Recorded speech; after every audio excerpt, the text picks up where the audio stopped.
ఆదికాండము 7వ అధ్యాయము.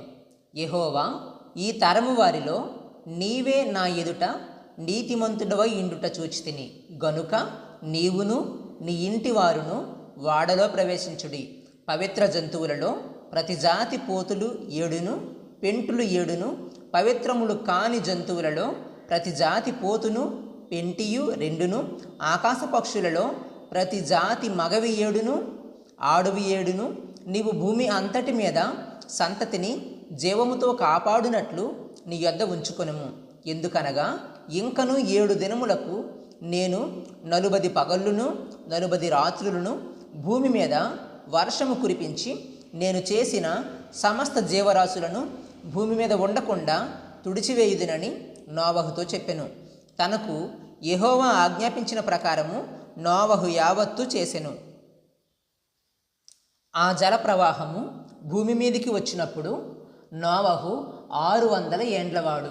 అప్పుడు నోవహును అతనితో కూడా అతని కుమారులను అతని భార్యయు అతని కోడండ్రును ఆ ప్రవాహ జలములను తప్పించుకొనుటకై ఆ వాడలో ప్రవేశించిరి.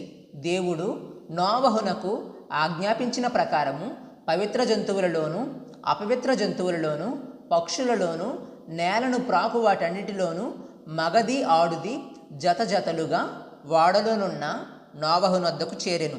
7 దినములైన తరువాత ఆ ప్రవాహ జలములు భూమి మీదికి వచ్చెను.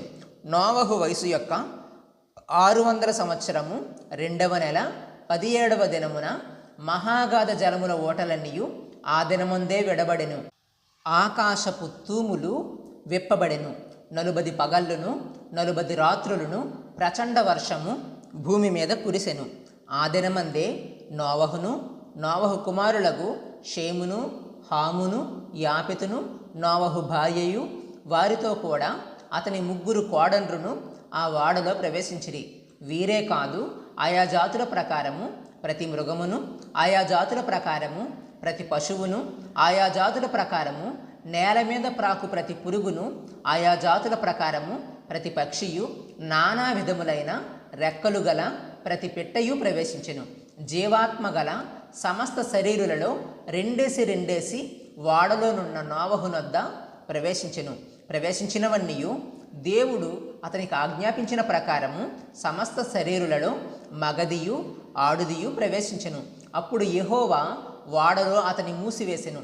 ఆ జల ప్రవాహము 40 దినములు భూమి మీద నుండగా జలములు విస్తరించి వాడును తేలచేసినందున అది భూమి మీద నుండి పైకి లేచెను.